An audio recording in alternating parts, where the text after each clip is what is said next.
Hello, and welcome to the Brooklyn Rail's 130th New Social Environment. I'm Lewis, and I have the pleasure and privilege of being your MC today for a conversation between Wayne Thiebaud, Amanda Gluibizzi, and Jason Rosenfeld. We're also thrilled to have the poet Lewis Freedman here, who will read to close the program. The Brooklyn Rail acknowledges that we are on the unceded territory of the Lenni Lenape, Canarsie, Shinnecock, and Munsee peoples.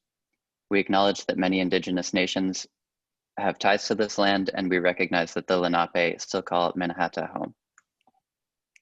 Finally, the Brooklyn Rail stands in solidarity with the uprising unfolding across the country following the murders of George Floyd, Breonna Taylor, Tony McDade, Nina Pop, David McAtee, James Scurlock, Jamel Floyd, Ahmaud Arbery, Rayshard Brooks, Rhea Milton, Dominique Remy-Fells, and Toyin Salau, and in response to generations of structural violence against Black communities. Black Lives Matter, and we will continue to support ongoing action in the struggle for racial justice. Before I introduce our hosts, we'd like to begin with a brief moment of silence.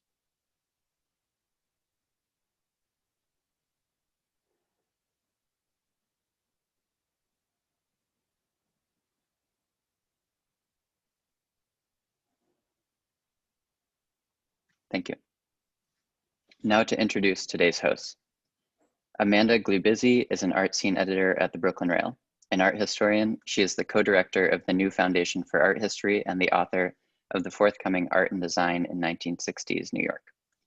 Jason Rosenfeld, PhD, is Distinguished Chair and Professor of Art History at Marymount Manhattan College.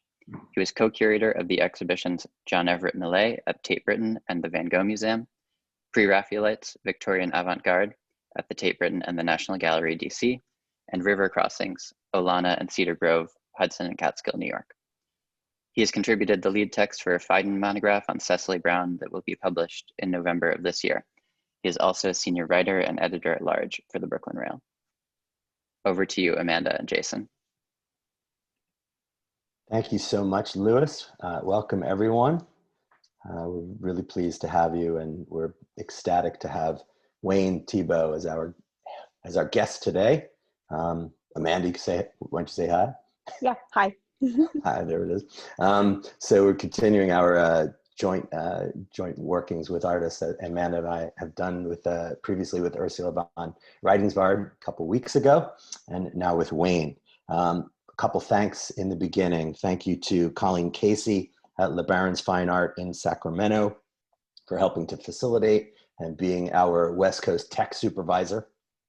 And thank you to Hearn Pardee, professor of art at UC Davis, home of the Aggies, and his interview in the Rail of March 2019 with Wayne is essential reading, and hopefully we can get that on the chat, a link to that on the chat.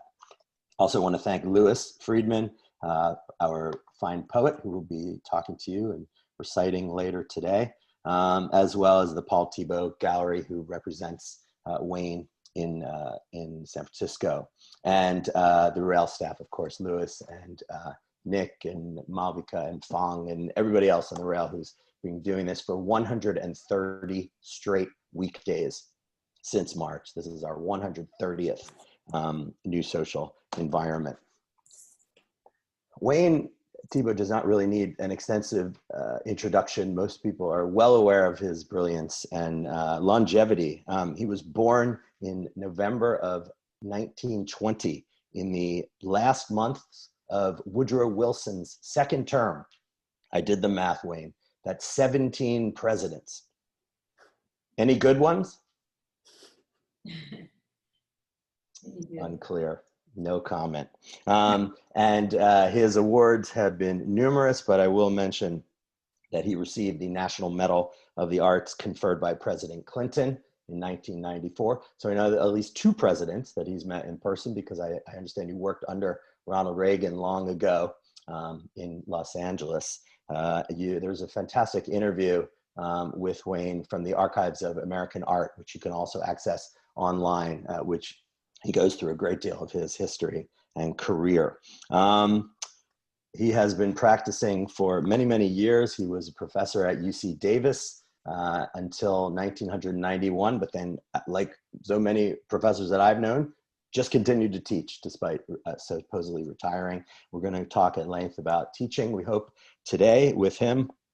And he has had numerous recent exhibitions, and one coming up at the Crocker in Sacramento, which is where he's based, which we'll talk about towards the end of the talk. I wanted to introduce this with a quote from Wayne from the interview at in the Brooklyn Rail in 2019. Art historians need an introduction to what painting is. So we're taking that as a challenge, myself and Amanda, to try to see if we actually know what painting is and if Wayne can enlighten us today. And let me just start the screen share in our presentation.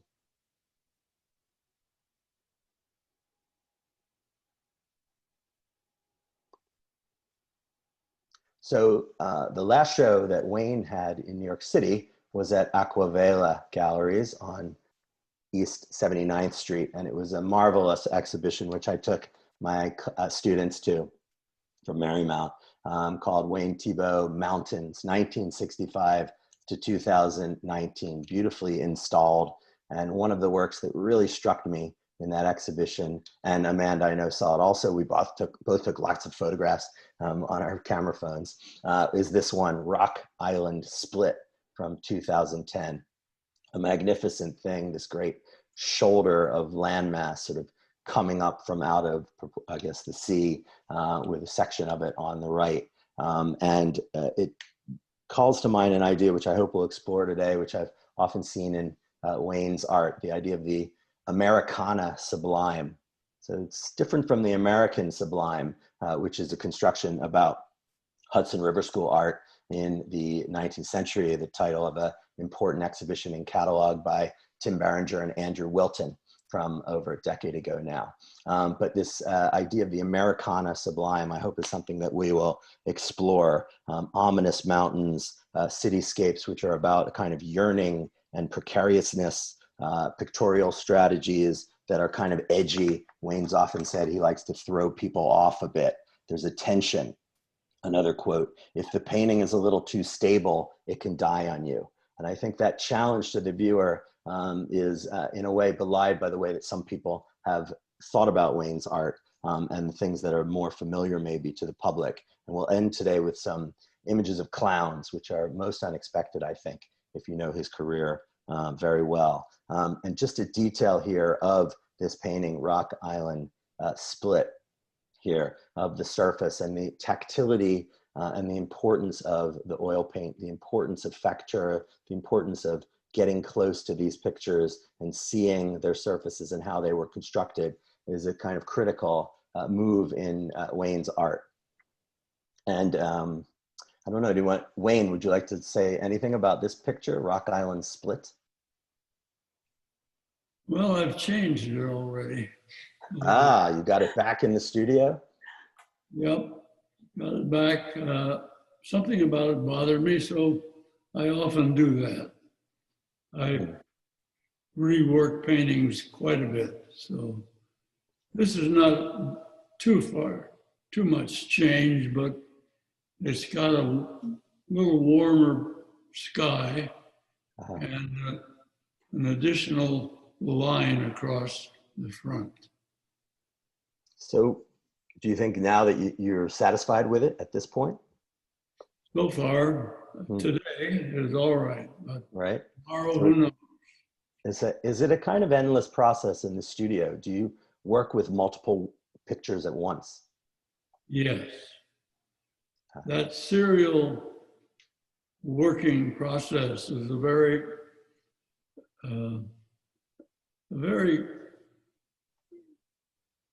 good process, which is not used as much as it should be, I don't think. But by serial, it means something like Monet's cathedrals or Monet's haystacks, where you have a chance to orchestrate the same theme differently. And that I've found to be a wonderful strategy.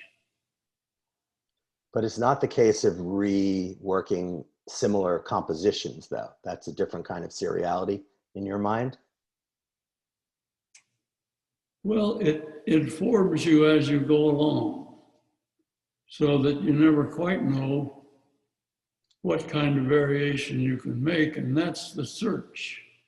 That's the fun of it, of being able to really try things that are even extreme or more limited, or various strategies of compositional variety. So when you come back to a picture, are you interested in modifying the tone, the color, or are you interested in also thinking about the surface in a new way? You're thinking mostly about the formal relationships. How the sizes are, what you're going to change, what you're going to emphasize or de-emphasize. Any process that will help the picture be more effective. You never quite know, at least in my instance, what's going to happen. And that's, of course, the thing that keeps you attached to painting, where the painting itself begins to operate in a way that you haven't even anticipated. There's a sense of surprise in it then, a kind of endless surprise. Sometimes shock. All the better. Wayne, when you say that you put another line in it, where in the painting did you add another line? Let's see. I think a line which duplicates that line at the bottom, except this one, shortened, and does not go all the way out to the sides, so that it stays as a kind of unit by itself and reestablishes another evidence of that way. When you draw these lines, do you do them freehand, or do you use a ruler or an awl stick, or? I might use any of those as an old sign painter. Anything, it's odd about something that relates to your question is it can't be too perfect, but it has to feel perfect. The interesting part of putting that line in is what it can offer the picture, what it can, in what way, refer to the picture. Sometimes those things just represent a mistake in the painting, and you have to paint it out or change the color or emphasize the amount of energy in that line. Jason is showing us a detail right now, and I think we can all agree that we're seeing a lot of energy in that light blue line, and then the way that the dark blue line overlaps it. It reminds me, going back and forth. Yeah, no, that's okay. It reminds me very much of the bravura painting decisions of artists of the past. For example, I'm thinking about the Rembrandt self-portrait at Kenwood House, where he draws freehand those O's behind him so as to establish that he can draw freehand a perfect circle. There is something there, this kind of like swagger in the painting that's subtle, but also is super, super important for when we're looking closely at it. Yes, the wonderful thing about painting is it's both cumulative and collaborative.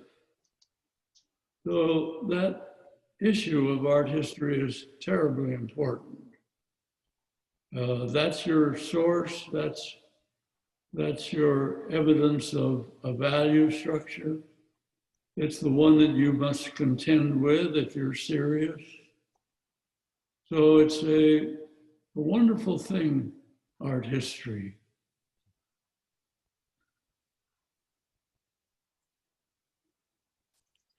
You find a ready audience here. I think we're all big art history fans. So Wayne, we're now looking at two earlier images by you on the left for pinball machines and on the right pie counter. And we can see in these, first of all, just paintings that could be considered iconic Wayne Thiebaud images. I think that when we all close our eyes and think about a Wayne Thiebaud, for example, the pie counter is one that almost immediately comes to mind. But I think that there are lots of ways that we could consider them.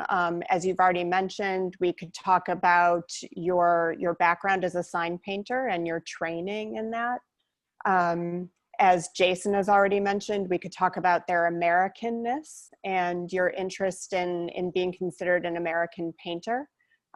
You mentioned Edward Hopper, for example, in past interviews.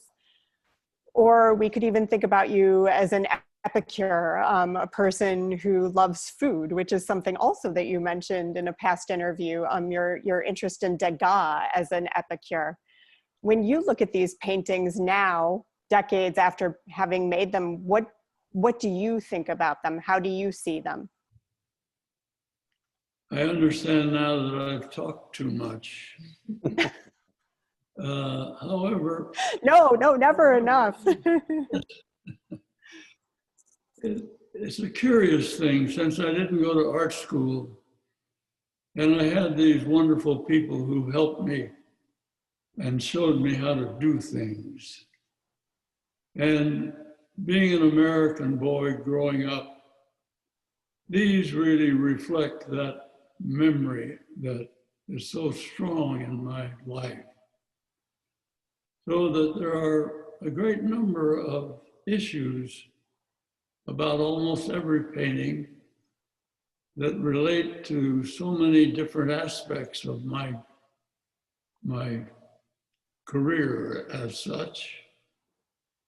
But I could answer any questions or respond to any questions.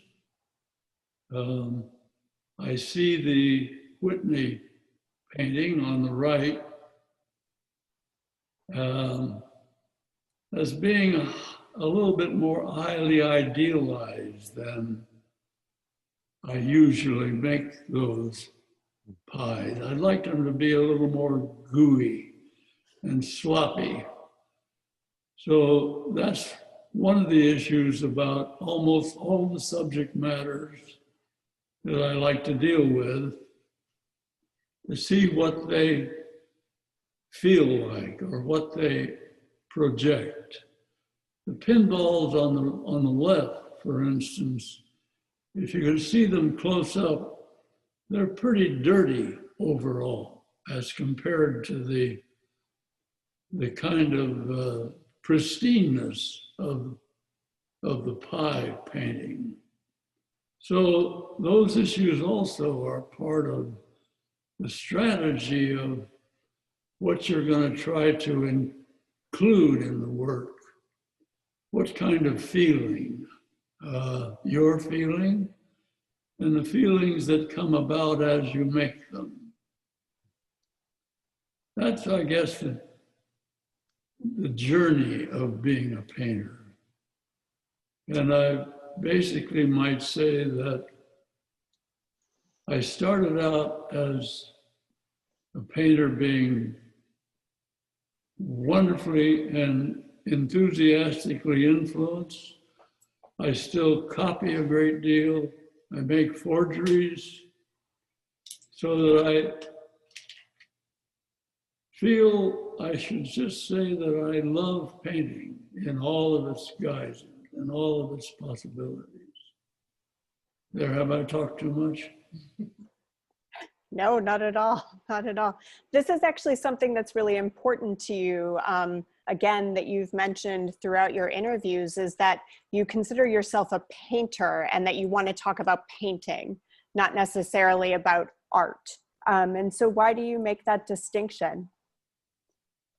I make the distinction because I don't know what art is, and I don't think we should know what it is. Art depends, I think, upon exploring the edges of our awareness and introducing ourselves to new ideas. I haven't been that kind of interest in all of the movements which take that idea as an art on, as a focus. A student of mine, for instance, Bruce Nauman, was always, as he came to Davis, even though he helped me teach drawing, was always interested more in ideas and what ideas and how ideas might be brought into our consciousness on a different level. But as a painter, for me, it seems focusing on the formal values of painting is such a challenge. And if you're going to contend with those miracles of painting, you have to, I think, decide what it is you want to concentrate on. And for me, it's the joys and vicissitudes of what painting challenges you to do.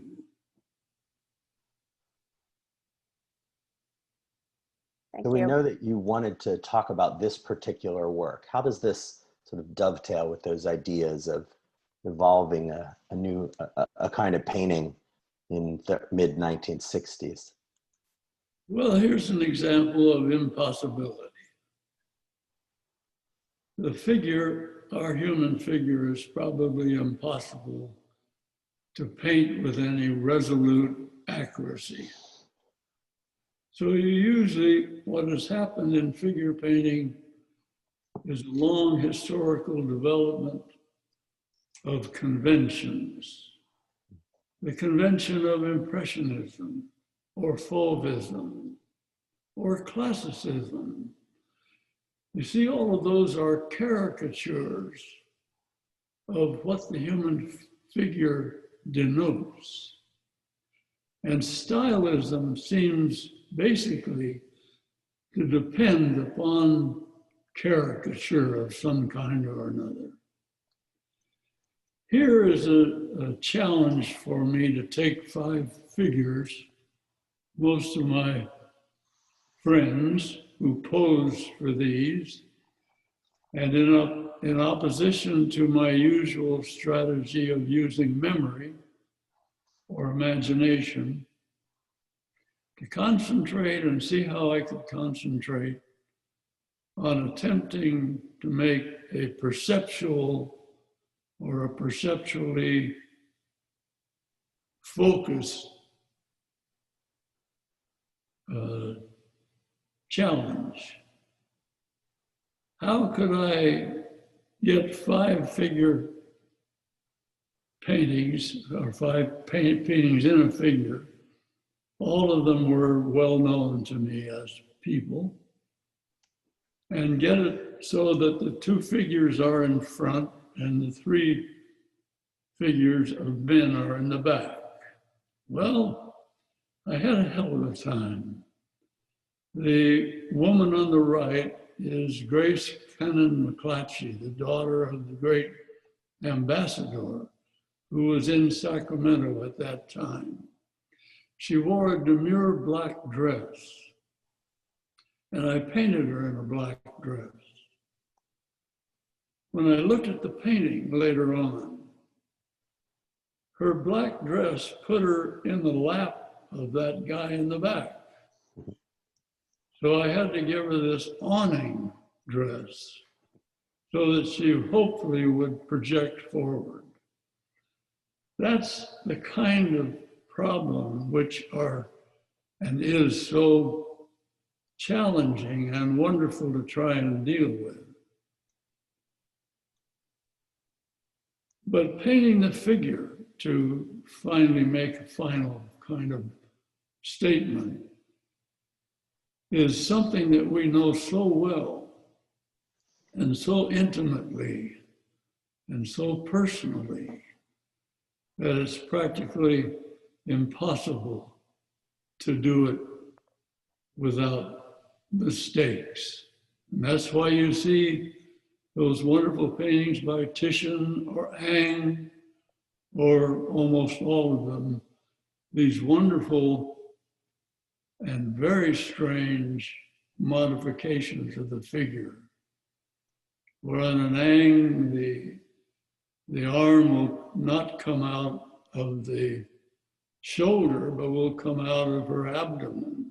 But you don't even mind that, because the painting is so beautiful and so captivating that you don't care about exact reality. As a matter of fact, probably, finally, if it's too real, a kind of ultra realism, you probably have really dealing with taxidermy, which is a kind of death, I think. I think the Ang point is a really interesting one. I see him as a kind of radical sort of mannerist painter in the period.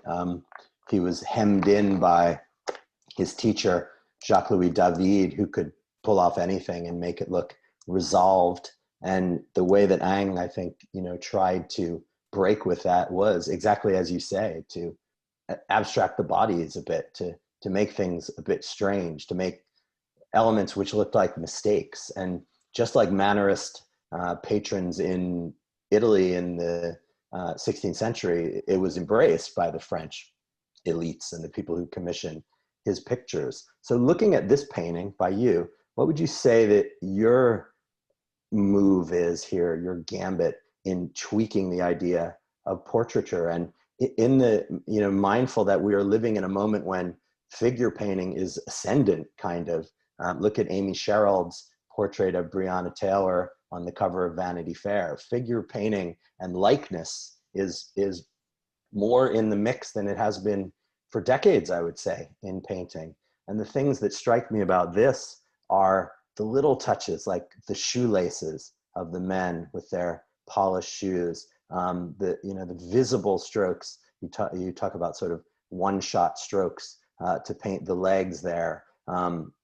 The way they are aligned in a kind of spoke-like manner. The women are all pointing out, coming out towards you. And then the men are portrayed, in strict profile or three-quarter profile. But what kind of things were you thinking about in terms of rethinking portraiture so that it would not be that very straightforward approach that you were just talking about?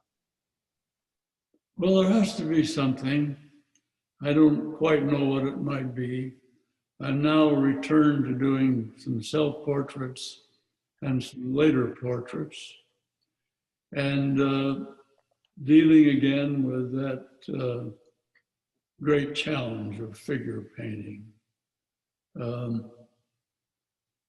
It's just, I think, the telltale evidence of how you are as a painter.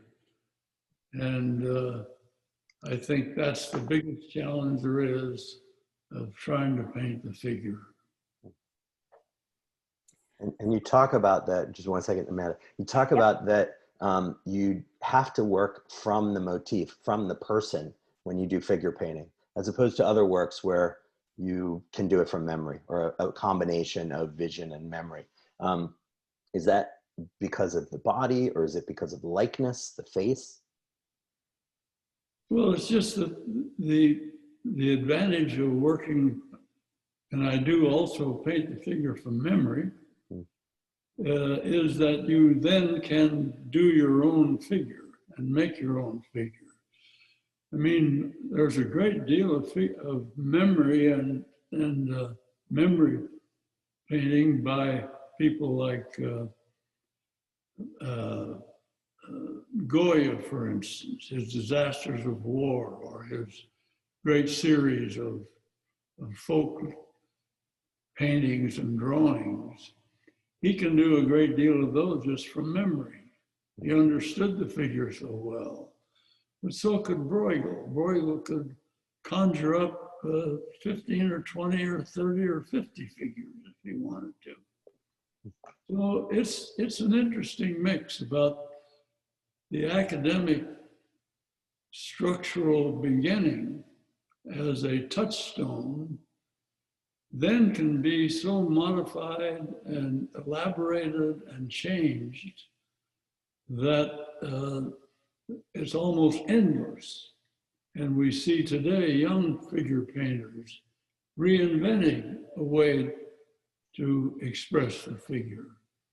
And that interests me a great deal.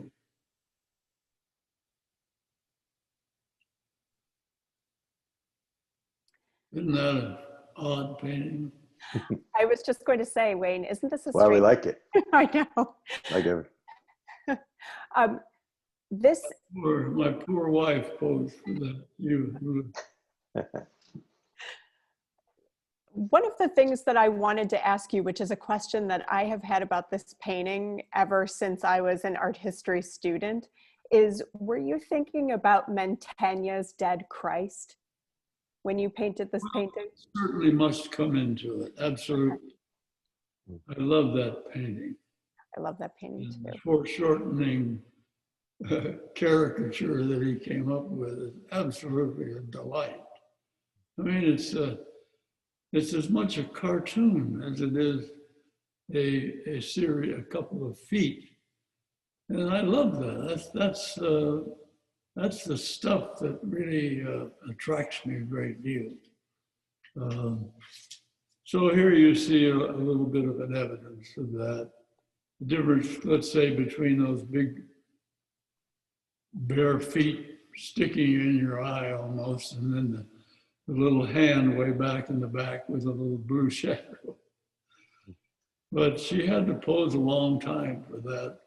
I didn't quite realize what an odd painting it was, because when a model comes, I just have them taken a lot of different positions until I come to one that I haven't seen painted. So that's the way I go about these figure paintings. This is, Wayne, this is an interesting painting too, not just for its references to Mantegna perhaps, but also there's no ground line at all. There is a field, of course, she's resting on something, we assume, but we have no sense of any sort of horizon. She is outlined in a contour line, which is really something, you know, that we might think could be a no-no in terms of painting the figure. And then also the shadows are so bizarre. Could you speak to us too about just all of these strange decisions that you made in this painting?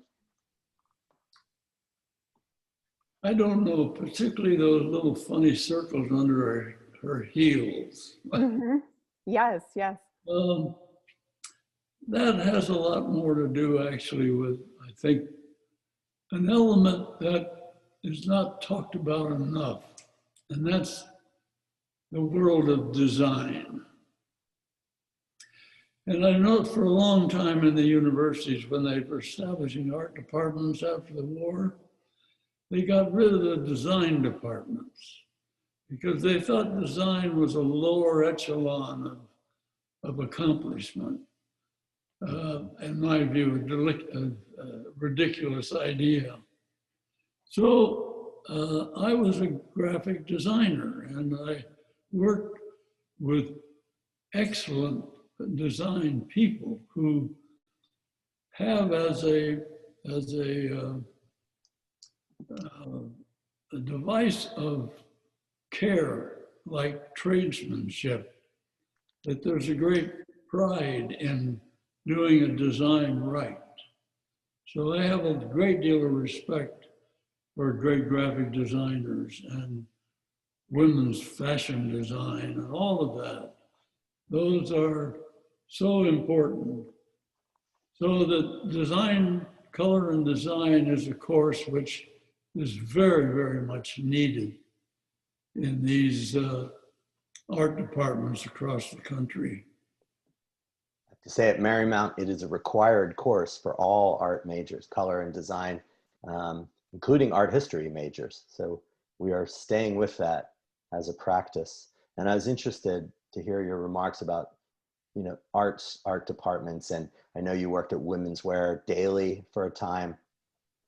This painting does strike me as similar to kind of, photo shoots with models wrapped, with the backgrounds wrap up in white. So there is no background, there is no depth, and that kind of pooling of light, but also, at the same time, putting on the art historian's hat, there's Manet gestures in those little pools of shadows and colored shadows and the heavy outlining, which is a great touch, especially since this was painted exactly 100 years after Manet's Olympia. So I think there's something going on there as a great reference. Let me go to the next one. Go ahead, Amanda. Wayne, I included this watercolor because I saw it at the Morgan Library show of your work. It was a Works on Paper show, which is appropriate since the library. And I just wanted you to talk a little bit about the difference in technique here between watercolor and oil painting, and what you were interested in achieving, the effects you were interested in achieving in these candied apples. Yes, there are such different mediums, aren't they? They are. Watercolor is a desperate medium. When a dowager asked Degas what watercolor set should she buy for her son for his birthday, Degas replied, buy him a gun instead. And the people who paint watercolors know immediately what that means. If you're doing wet into wet watercolors, like Sargent or Homer or other great watercolor painters, it's a desperate kind of painting of the second, of the moment.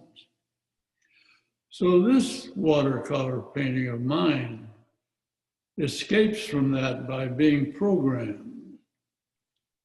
And as you see, I've been very cautious about not working so much wet into wet as working a series of washes one over the other, like fashion illustration or like commercial illustration.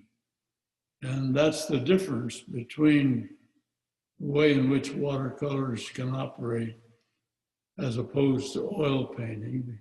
I had also done the same motif in oil. So I like to work in a lot of different mediums, and that's always, another thing about being a painter, you can do anything, work in anything, work with any material. And you can paint any damn thing you want, anytime, any day, anytime. That's something that Leo Steinberg says about painters, right? That he turns to a sculptor and he says, anything you can do, I can do better. And then he turns to a printmaker and says, anything you can do, I can do better. Anything anybody can do, painters can do better. Yes, they ought to have painting games where you had to get 6 or 8 guys together, or women and men together, and paint and compete with each other the same day, the same moment, and give all kinds of games. Like you have to paint a picture of a figure within 3 seconds, or whatever. Like Zeuxis and still lifes in ancient Greece. Yeah, jazz up this business of painting. So that it's such fun, such along with its terrific challenge. I mean, making a decent painting is one of the more difficult things in the world. People don't realize that it's like research scientists. And I'd like to say that it ranks very high in human achievement. I mean, how are you going to ever explain someone like Vermeer or Velasquez? For heaven's sakes, those are miracles. Now you have to compete with that, or not compete so much as contend with it. Like Marlon Brando said, you should have not make me take that dive in boxing. I want to be a contender. I don't expect to be a champion. So you want to contend with the tradition and have the joy of being in that community of a search for excellence.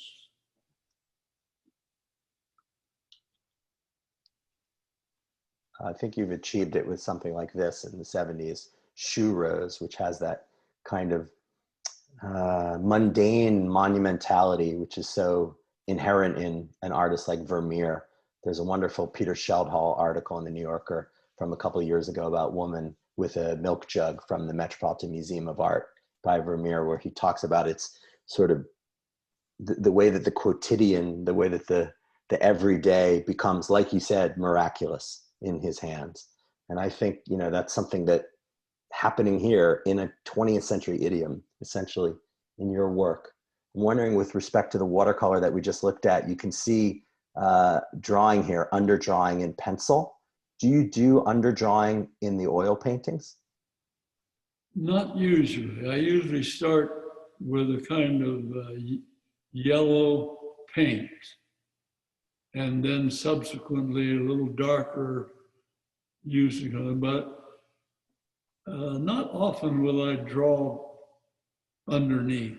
I'd rather start painting. Of course, make lots of changes with the various colors of drawing, but it's just drawing with a brush, of course. Yeah. And no photography, of course, right? No photography. It's a different convention. Right. Amanda, sorry. That should be shown with painting. It's not the same thing at all. And we are overwhelmed today with the idea that photography is realism. Of course, it's not real. It's another convention. It's seeing with one eye, one moment, 1 second, one fragment of time. Whereas the eyes are used in conjunction, and you're seeing two views all of the time as a painter. Wayne, that's a really interesting point that you make, and it's something that I think is very difficult to teach students now because they're so equipped with their cell phones. This was something that I was really struck by. I asked my students to go to the gallery and start to sketch, and how many students took out their phones, took a picture, and then went away from the work of art and sketched from a little picture on their phones. So how do you encourage students and other artists not to work from the photograph? You just have them turn it off, turn them off, and don't use them. I guess that could work. Here in the class. Wayne, I'm sorry, please go ahead. Old-fashioned teacher. Of course, I agree entirely. I think there's something permissive about a photograph too. I think that a lot of students get nervous about sketching in the gallery. They get afraid that they'll be told not to do something, or that they are afraid to get too close to a work of art or something. And so to take a photograph then gives them cover in an important way and allows them to be a little bit bolder. Wayne, what Jason has put up here is, of course, pastel scatter. This is another image that I saw at the Morgan Library show. And again, we can talk about so many different things here, but one of the things that I'm interested in, and I thought about it as well with your figure painting that we looked at a few images ago, is a relationship to abstraction. do you have a relationship to abstraction in your work? Have you ever thought about making abstract paintings? What are your feelings about it? Well, I love abstract painting, much of it, and many of the works that are extraordinary works in abstraction. I see it as, again, color and design, essentially. But of course, feelings can be expressed abstractly as well as representationally. I don't like to make a distinction. So that I'm very interested in abstract. I turn this upside down and on its side all the time when I'm working on it. I don't have the actual pastels there, maybe, or I might have a couple of them so I see what they look like casting the shadow. But actually this is developed over quite a long time as an abstract composition. And it's based on the weight of the picture. Weight moves essentially to the left for me, and particularly over the big red pastel with a blue shadow. And how do you counterbalance that? You don't want to balance the picture. You want to do what is called tension, where that's time when the scale is equivocal. So that this little tiny dot way on the right and the blue angling off towards the right is attempting to balance or to counterweight that compositional plan.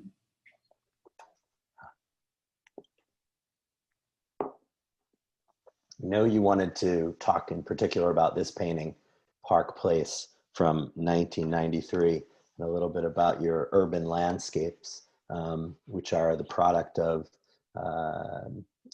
observation in reality, and also then imaginative reworking and kind of collaging in the studio. Are any of these in the 90s painted en plein air in the outdoors?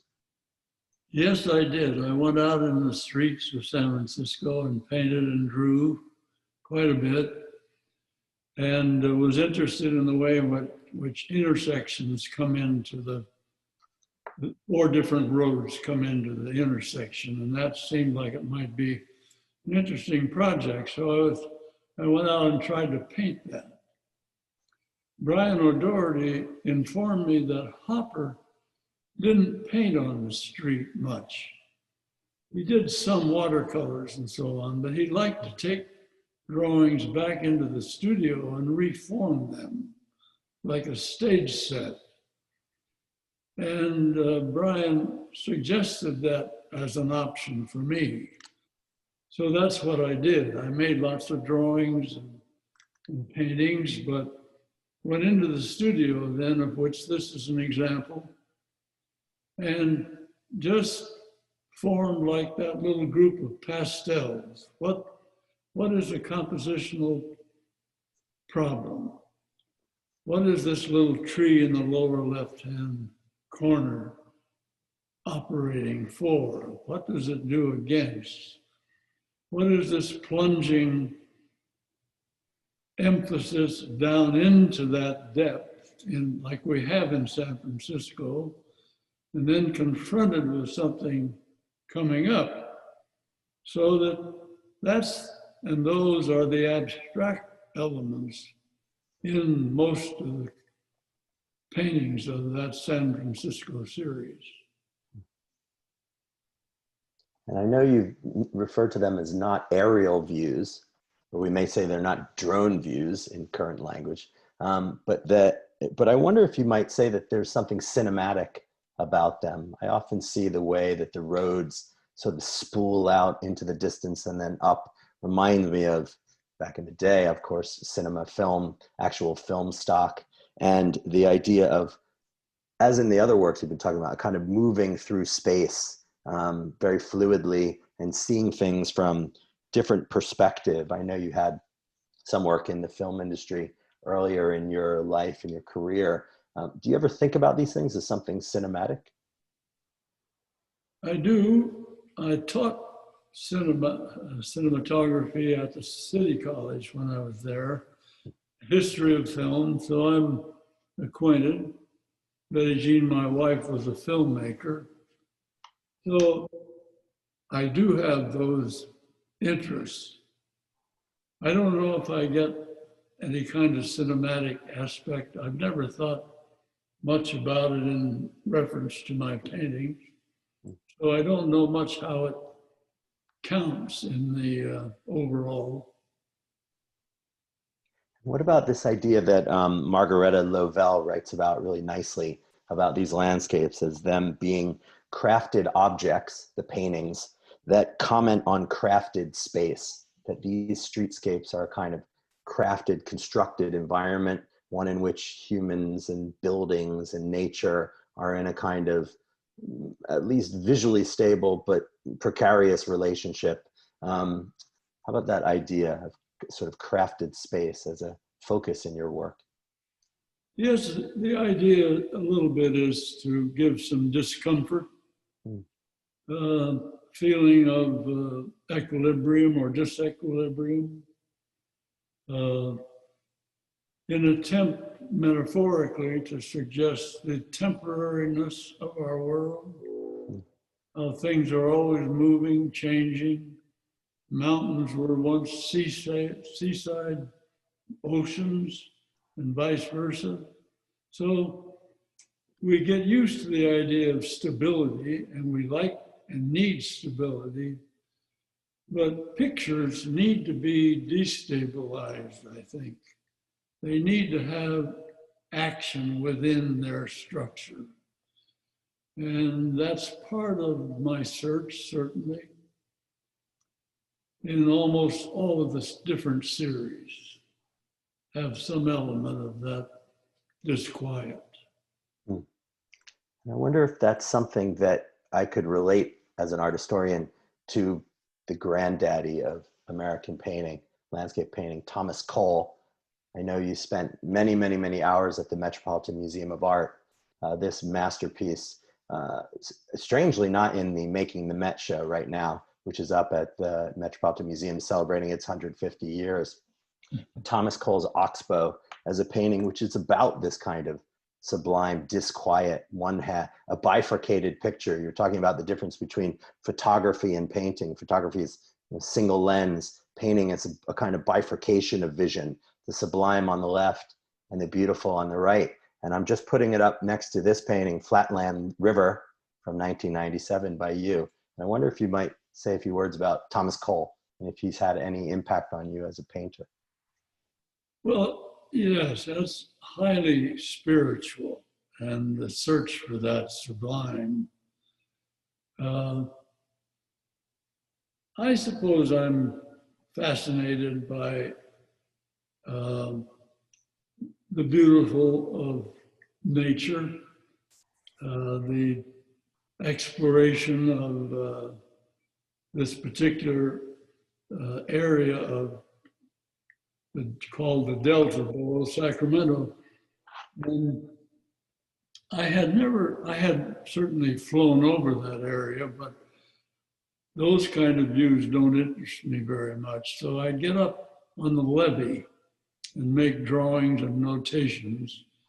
And then, like the city pictures, take those drawings back into the studio, and this is that kind of thing. It's constructive, attempting to annotate the various seasons and locations and patterns of the Delta. So this really doesn't exist down there, but it's a replication of how I feel about what's down there. And I might just say in a line with that as being interesting. Part of the interest of painting is feelings are so important. People are much more critically aware than they think. Because if I ask my students to criticize my work. At first, they're very hesitant. But then I urge them to say, just let your feelings come out. When you feel anything in that area, those series of areas that disturb you, is this thing in the way, this little tree, or is it okay? Is there something there that is disturbing? And once you start that, you can find your own feelings. If you're really going to look carefully and make assessments and spend some time, you're amazed at how critically you can become. Because that's what painters do. Of course, I must have looked at this painting not just a few days, but over a period probably of endless hours, trying to adjust things or make things brighter or less bright. But those are based a great deal on not intellectually constructing and intellectually figuring out, but a great deal to do with your just feeling, your feelings in your stomach, your feelings as you look at it and feel it.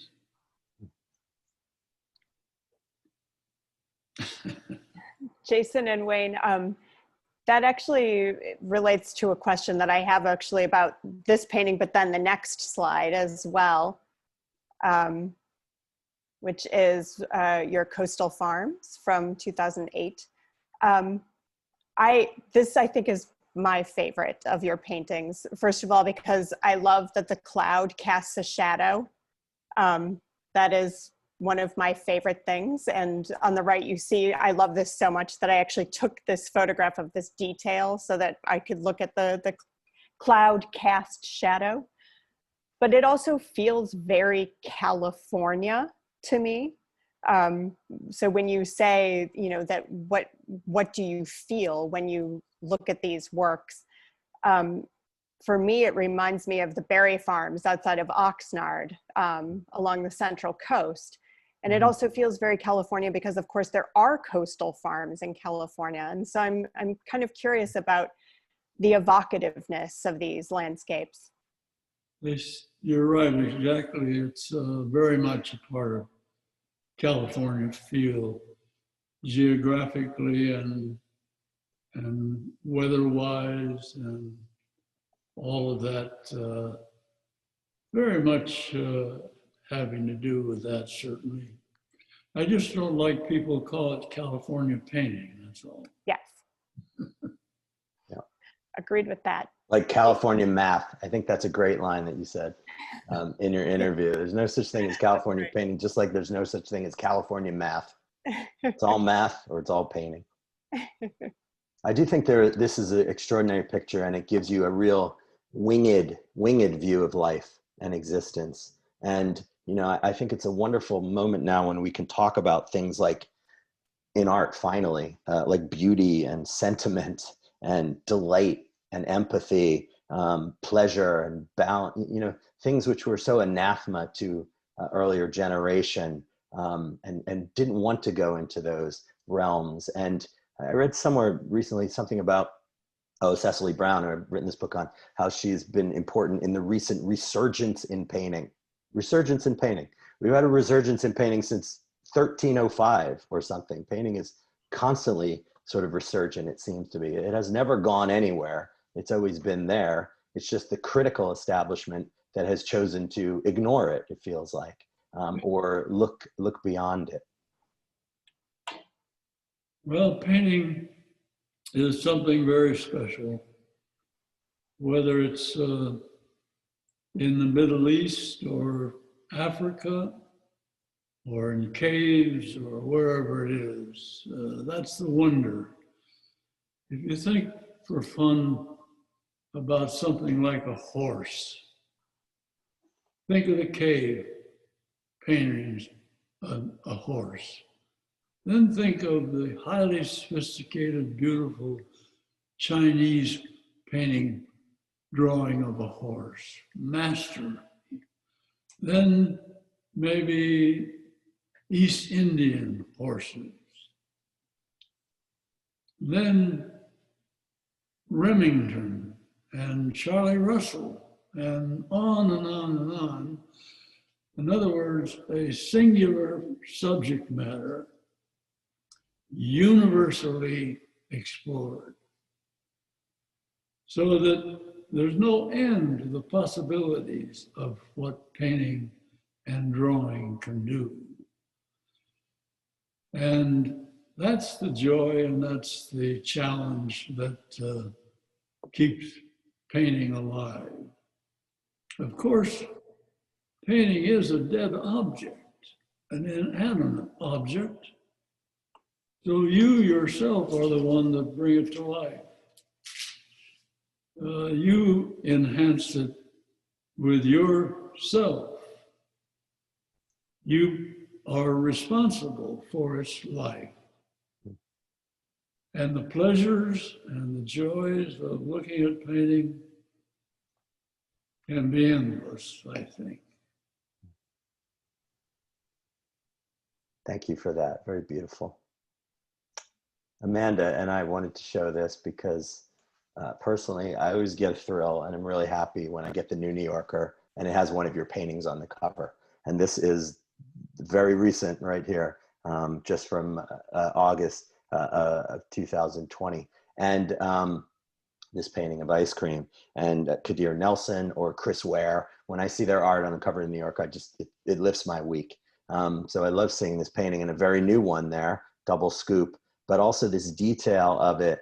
And, you know, that's something which you don't expect in the cover of a glossy cover of a magazine, that you really get a feeling for the literal nooks and crannies of the surface and the impasto in this picture, and the way that it melds with the idea of a scoop of ice cream, an actual scoop of ice cream. But I did want to ask you, related to this and some of the detail here, and one of my former students, Seth Becker, who's a terrific painter and a teacher in New York City, wanted me to ask you about your use of white, the color white, and what kind of white you use and how it relates to your practice over the course of your career. And to that end, I put up here a William Nicholson and a Morandi painting, not about influence, but just about painters sort of thinking about the use of white in their art. Wonderful painters. I'm really great paintings. I love them both. And they're both big favorites of mine as well. William Nicholson doesn't get quite enough attention from my standpoint. No. But the use of white is a fascinating notion. I don't know how I came upon it, but in working with a composition, I was interested in the fact that most paintings that I had been looking at, almost to a degree, had a dark background or a mid-background color. The white seemed strange, and I was trying to figure out what is represented by white. And I was fascinated that white might be a lot like a metallic surface, like gold or silver.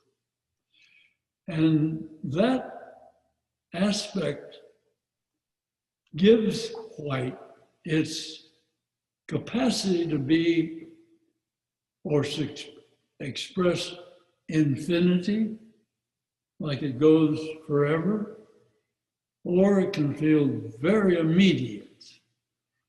And that contradiction gives a great power to the use of white, I think. And is there a particular white that you prefer in your pictures now? I'm thinking about what we're going to end up talking about now, which is the clowns.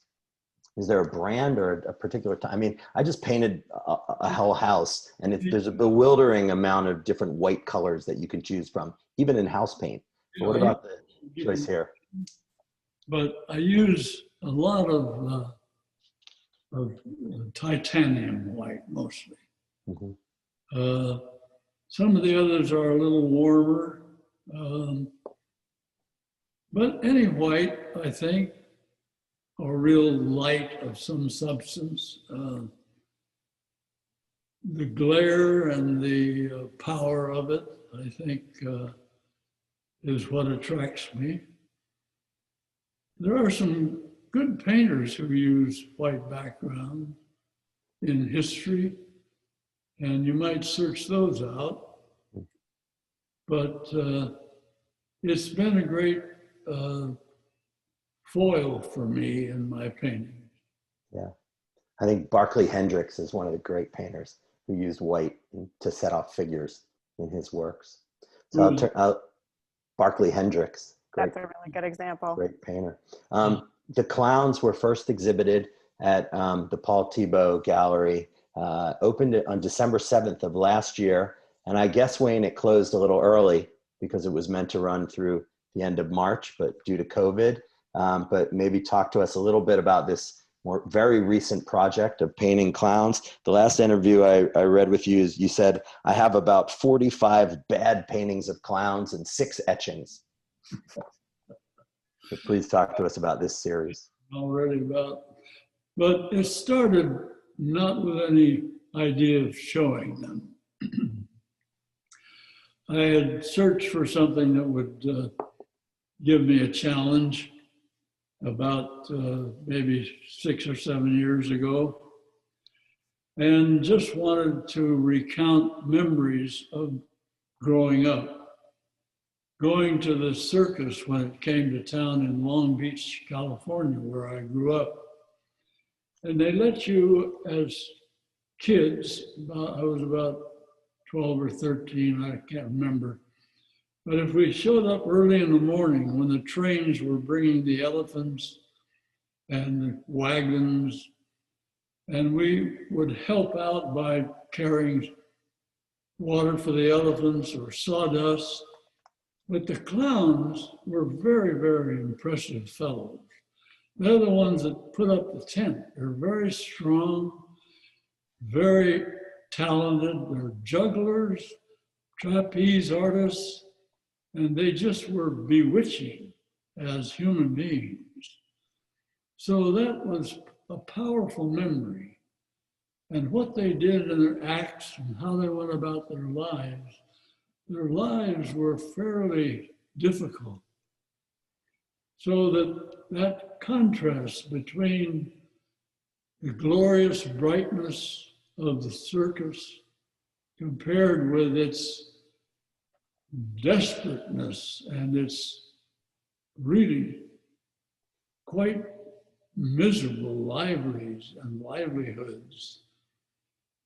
is a contrast which attracted me very much. So these clowns are in a way an attempt to express some of those feelings. The sort of joyousness, maybe hopefully a little sadness, vulnerableness. But of course, it's a very long tradition in painting, going all the way back to pre-Renaissance and probably beyond. So I finally decided that I would show them, and this was a result of that feeling. Wayne, it's so interesting that you mentioned the long tradition of painting clowns, because I actually have like this extreme fear of clowns. So when I was first looking at these paintings, I went to my safe space, which is art history, and thought about clowns that I do like, which are Watteaus, Pierrots, and Mazatins, and also the Tiepolots, of course, the father and son, and their paintings and drawings of Pulcinella. And so I was curious if you were thinking about these artists when you were making these. Absolutely, yes. Wonderful. I love all of those. I have to say, when I think about your work, sorry, Jason, when I think about your work, Watteau and the Tiepolots are people that don't come up very often, but your work is very similar to theirs in terms of paint handling and the sort of twitchiness of your brush. Well, that's nice to hear. I hope I'll try to believe it. In the tradition of art history, oftentimes the clown is read as a kind of stand-in for the artist in images like Gilles by Watteau, or Picasso's Harlequin images from his Rose or Circus period. And there's a sense of fallibility, or the need to constantly, like a clown, perform and entertain, and that the artist is a kind of figure in that same mode. The artist must entertain in his or her work. Is that how you sort of think about these clowns, or are they something more positive? It sounds like, more, sort of, and also strong, the way you talk about them and their strength in your memories from when you were young. Well, Julia Friedman, an art historian, I should note, did an essay on the clown. And of course, she points out the basic concept that you're alluding to, which is tragic comic.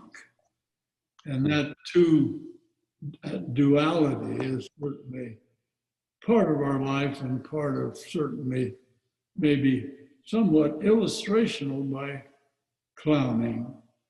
I think Picasso is quite a clown, even as a human being. Yeah, for sure. My judgment. And almost childlike in his pursuit of painting. As such a genius that he is, he's still very much, in many ways, a child. And he's protected that childhood to an infinite degree, I think. So he even dresses up often as a clown, as I remember. That's right. Here's the last painting that we have to show everyone today. Wonderful clown boots, which 2018, 2019, which you gave to us. So does this have a particular, you have a particular affection for this one? I think maybe they should be a little dirtier. More tawdry, right? I tried to make them a little dirty, but here they look a little too beautiful, maybe. But I think it's the reproduction. Well, the photographs lie, as we know, of paintings. But I do think that the tawdry is something which I find blissfully absent in your work. I thought maybe the clowns would be something about that, because the buoyancy in your colors and designs, and it's always about a kind of pristine world, whether it's cakes or landscape. And there's a positivity there, which I think people really respond to in your art. And doesn't mean it's uncomplicated. It just means that you could jump into it in a way which is really fulfilling. Well, I believe in that. I believe in that exact notion. As Goethe, the great writer, suggested, no writer should pick up a pen if he's not going to write for 1 million people. And I think that's good advice, at least for me. I think that works for the Rail as well. We are not trying to be an esoteric publication that's read by a handful of academics. We are trying to, reach out to a broad populace, and this series is very much a part of that. Just end with a little plug for your exhibition at the Crocker Art Museum in Sacramento, which Wayne informed us is the oldest museum in the West. It opens on October 11th of this year, Wayne Thiebaud 100, in advance of your centenary. And it is, interestingly, the place where Wayne had his first solo show in 1951, an exhibit called Influences on a Young Painter. This show is called Wayne Thiebaud 100. We might call it Influencer on Young Painters, because I think you are one of the artists that young painters across the country, and I'm sure students everywhere are thinking about a great deal in terms of your work. I wonder if you might, before we go to questions, say a few words about the foundation that you've established and your hopes about it and your goals for it. And then Amanda and I will turn it over to Lewis for questions. Well, maybe it should be called Wayne Thiebaud Influences on Old Painters. We take painters of all ages here. That's right. So the Wayne Thiebaud Foundation is a recent establishment? Yes, it's maybe now 5 years. And are you hoping to have a sort of repository of your work and then support young artists? It's more to do with helping with art education. Okay. Primarily. And also having a place where our archives are. And we have a number of paintings that are in the foundation. Okay, excellent. So it can be easily borrowed for exhibitions if people are interested. Terrific. Well, Amanda, you go ahead and wrap up, but thank you so much, Wayne, for today. Yes, thank you, Wayne, very, very much. We so appreciate it. Are you feeling up to a few questions from our participants? Well, let's see what they are. See if Okay. I have. All right. Thank you so much, Wayne, for your time today and for such a great conversation with Jason and Amanda. First, let's go to Fong, our publisher, who has a question for you. Thank you, Jason. Thank you, Amanda. Thank you so much, Wayne. I'm so grateful for you being here with us, because my recollection of being introduced to your work when I was in art school was the early 80s. And it's been stuck forever. And I was fortunate enough to have spent several hours with Alan Stone, his gallery, when I came to New York, especially in the late 80s. So my question, I need to digest a little bit what you have already shared with us. It's incredible rich history and very amazing observation about the history of painting in general. So I'm grateful, and I don't remember, I think I went back at least 6 times to John Elderfield's great show, Matisse, Radical Invention. So that was focused between 1913 and 17 at MoMA. It was an important show for me, partly because it revealed how quickly, how expediently Matisse need to caught up with Picasso. You know, he was 12 years older than Picasso. And 1913 is when he really began to learn about Cubism, you know. And I remember Liebenkorn, a late 60 picture, which he managed to paint till the end of his life, really, Ocean Park series, Wayne. And I thought of you and Richard Liebenkorn the same way I think of Picasso and Matisse in some way. But particularly in the respect to Cubism, and my question is this, you know, so much of Liebenkorn association with the Ocean Park series is really so referenced heavily on Matisse pictures when he was in Tangier, the Moroccan series, that whole entire series, particularly the one painting that I love so much is called Zorat on the Terrace, where you see a Moroccan woman on her knees, and to the left is a fishbowl, and she was sitting on top of a cloth where the left edge is painted perpendicularly to the bottom edge. And then there's a floating shoes on the left, but it is in the background where the light came in and it's interrupt the whole entire section on the left diagonally. And there's so much heavy reference to the Ocean Park series, the Genesis. My question finally is very simple. Cubism is so complicated. There were people who's trying to teach Cubism going through analytical period in order to embark on synthetic Cubism. I think Hoffman was trying to do that in New York when he had the school here. My question is that, you know, how did you mediate with Cubism? Did you have to think about analytical phase before entering synthetic phase?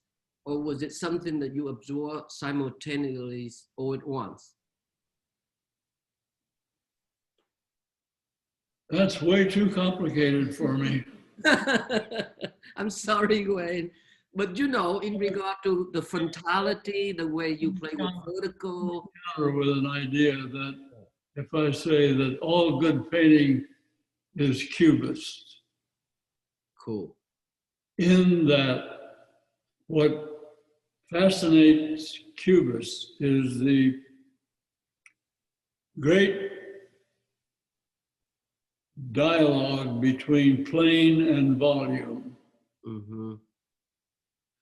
and how that is orchestrated Mm-hmm. in various, so many different ways. But pictures which don't have a feeling of the plane, this is Cézanne's great lesson, that his touch of areas that if he carves an apple, it's a series of flat little plane, little cubist hours. And this is what excited and reinvigorated pictures of that time, which had gone so much towards full representation and volume.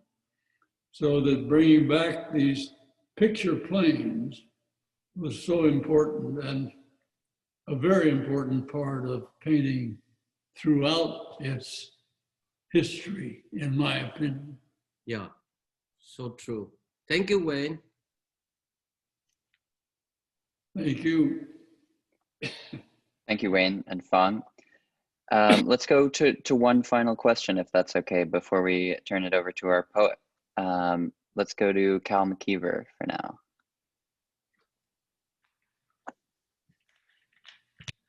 Cal, are you there?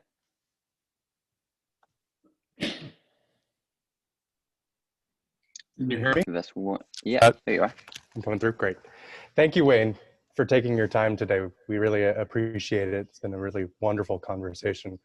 I was just curious, going back to the topic of white paint, if you could speak to your thoughts on Ryman's lifetime commitment to the color. And you had also mentioned something about doing master copies and forgeries in the studio. Who and what were you copying? Well, quite a great number of things, and I have the students do them also.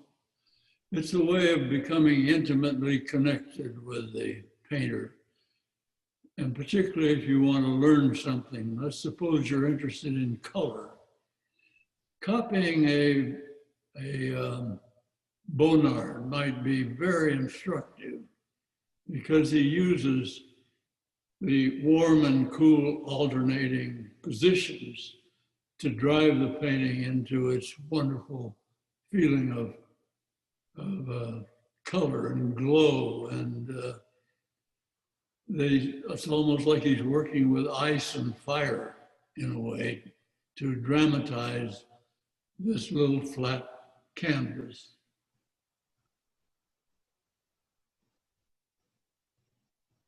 Or whatever maybe thing that you're interested in. If you're interested, for instance, in cubism or in plain carving, then you might try to copy a cubist painting and see what it really feels like in your own body, in your own hands. At least that's the idea. And it seems to help students enormously. They get over also the fear of being influenced, of worrying about a self-image, worrying about themselves, and extend themselves out into the world in which they're going to be dealing or trying to deal with.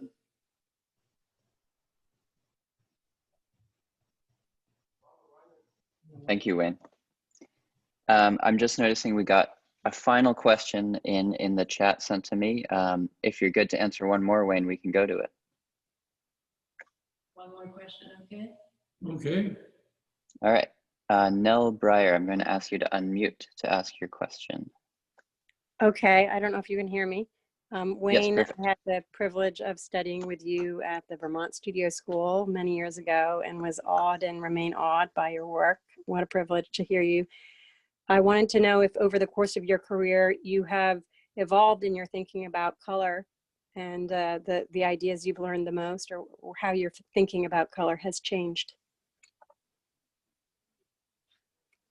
I think it's gotten more mysterious. Mm. I look for a wider view of it. I didn't know anything about color. I knew there was a lot of writing about it, which I should have taken on. I do understand Albert's and some of those color theories, but for instance, the way in which various cultures have used color now intrigues me a lot more. How particularly Muja painting, in East Indian painting, is so close to something like the way in which Matisse uses it and Bonnard uses it. So it's been a joy to take color on as a separate study in a way, and see how the Middle Easterners used it in Persian miniatures, or how the Chinese or Japanese use it, the Balinese. All of those different cultures have such different ways of emphasizing color. So that's, I guess that's about the only changes that I've gotten to. I'm happy to see you. I hope you're doing well and appreciate your question. Yes, thank you, Nell. And thank you so much, Wayne, for your generosity. Thank you, Jason and Amanda. At the Rail, we have a tradition of closing our lunch times with a poem, and we've carried that into these community events. Today, I'm thrilled to welcome the poet Lewis Freedman to the stage. Lewis Freedman is the author of the books Residual Synonyms for the Name of God from Ugly Duckling Press, Hold the Blue Orb Baby from Well Greased Press, and Perhaps Yet from Oxeye, as well as I Want Something Other Than Time, which is forthcoming from Ugly Duckling next year. Lewis, I'm going to give you the microphone. Welcome. Thank you, Lewis. Yeah, it's not often I get to say the name Lewis, as I don't really call myself Lewis either, but just refer to myself as you most of the time internally. But yeah, it's such an honor and a pleasure to have been witness and participant to this conversation and to be in this series. So I'm just going to read a poem. The title of this poem is not very helpful. It's only a number, and it's the number 2. And it refers to its place within a manuscript that overlaps a series of serial poems. And it should take about 4 minutes to read the poem. I've got 18 questions about my life. This entrance arrives, but it's unclear, so I direct it this way instead. I'm thinking of a moment before our national identity. I'm thinking about processes of codification, how belonging to a group can let you do that for us against them. I'm trying to write an exposure of some root to the reeling of that root as writing time, for getting back into something there, something that feels to be really there, some tricked out direction to try but fail but get saved with. When I get there, it asks me, the reader, if I can read. I say, I'm reading this now. It says, but you don't know what the signs point to as you read them. I say, yeah, but I can follow a totally visible patterning. Like it's the record of accumulating time that's accumulating this time to itself too. Interprets today by anticipating a shape which it continues to contain a future. So we're free here to conjure our future self?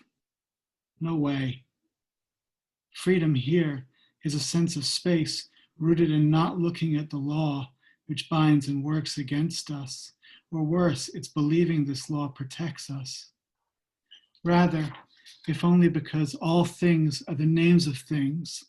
No thing protects anything but its own name.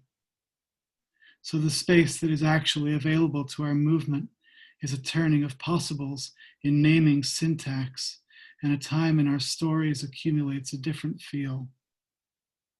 Look, we try to take care, but we really can't account for the consequences even of our care. Our bodies are harbingers of air and water. Our terminologies are tethered to our mouths. I mean to rebel, to make some wild order that will gather around and against our common course. I have this thing I think we should yell. Disorganized around and against the tedium of mystery, up there on its precipice, covered ad hoc in whatever. I have this thing I think we should yell. We'll make immaterial use of being on top. We'll dream up a horrible trigger to be pulled by reason misaligned against itself. We'll congest excess to the point of clear explanation. We'll confuse the executives till they're senselessly hesitant, and then decades later, when they're forgotten, we'll sell them back their houses. Their kitchens will be deeply rearranged. Their institutes will continue unfunctioning without names. Is it true, we'll ask ourselves, as we so often already have, that there is anything but a deluge of the other way? Why do we, with such regularity, become the things we oppose? And what then, we will ask ourselves, is the meaning of our desires? And where, within the compulsive negligence which borders all of our borders, do they go? We act like we can't imagine what we can't imagine, but everyone knows we can. It's the very principle through which night signs itself as winner, can joke about contradicting itself without risk, lets us see there's no society for real, that the nation is without parts. Where we're in instead is a verse, the scene, twined full to itself, without border to itself, nowhere to elope to, empty. But fuck, I'm genuinely sick of the paternalism of my thought, how I'm the bootstrap of my own better than I. Can't I instead be non-ignition to all this dissolving? My own home nothing idea? Just the traces of an economy collapsing inwards? That is all. Can you send us that copy? Sure, I can send it. I can make sure it gets to Wayne if you send it to us, Lewis. Yeah, that would be lovely. Thank you for asking. Thank you so much for your reading. Thank you everyone for coming. Thank you, Wayne, Colleen, Jason, Amanda. This is amazing. Please join us tomorrow. We'll host a radical poetry reading with Patricia Spears-Jones at 1 p.m. as always. And I will give everyone the ability to turn on their microphones to say thank you and goodbye. Thank you so much, Lewis and Lewis. Thank you, Lewis. Thank you, Lewis. Thank you, Wayne and Colleen. Thank you, Wayne. Stay safe. Thank you. California, stay safe out there. Thank you, Jason. Thank you so much. Parents as usual. Bye, Candace. Everyone. Thank you, Rail. So much. And Thank Barrett. you, Wayne. Barrett. Beautiful conversation. It's a pleasure. Thanks, I Wayne. love my youth. Great job, Amanda and Jason. Thank you, Wayne. Thanks for that Good job. wonderful Thank you, poem, Wayne. Lewis. Thank you. Thank you, Paul. Thank you, Jason and Amanda, great job. everyone. Thank you. Thank you, Charlie. Thank you, Wayne. Again. I love all your paintings of oysters, Wayne. Yes, yes. Hey, Han. Hand for Love all your seven. paintings, Wayne. Thank you so much. Hi, Han. Thanks for coming, Steve and Hannock. Good to have you here. Yeah, Steve Hannock, nice. And Vern, thank you so poetry much. is benediction. Live from North Adams, did. Massachusetts. That was very good. Here's Jim. Hi, Jim. Hello, Jim. Hi. Thank you. That was great. Thank you. Thank you so much. Thank you again. Thank you. Hi, Mark. Okay. Thank you. Bye now. Bye now. Bye. Thanks, Wayne. Thank you. Thank you. Thank you. Thank Let's have you. fun. Thank you. Thank you. Now, much love. Frustrating, isn't it? No, I just want to see if there's a. You've got to figure out.